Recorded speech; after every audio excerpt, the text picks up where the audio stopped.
I'm often asked about the concept of the minimum viable product. This comes from Eric Ries' book, and Eric is an exceptional author, an exceptional thinker, and the book is good. I recommend it.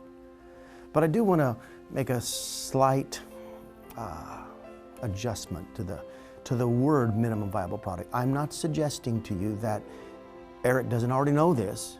I just think that it might be easy to take that word too literal and miss the point. Sean Amirati, in his book on the science of growth, talks about this same issue. He suggests that you talk about the minimum optimum product.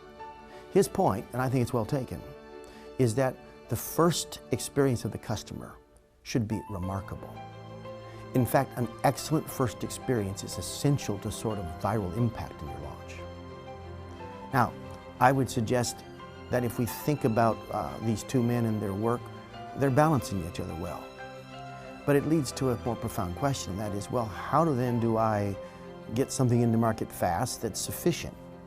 Well, I think sufficient is where the key is. And I'll sort of end this conversation with a little philosophical point called, the difference between sufficient and necessary. These are two terms in philosophy that we use all the time.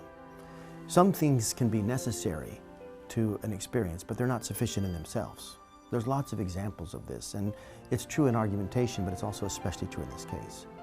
You have to determine the set of necessaries. These are the table stakes to even get into the customer's consideration set. Once you understand sort of the necessaries, you have to step back and say, now I've met these, but are these by themselves enough? And by the way, they're not. You have to transcend the so-called necessaries with something sufficient enough to give the customer a certain sort of conclusions inside. Two of these conclusions are this: I want this, and I can't get it, just like this, anywhere else.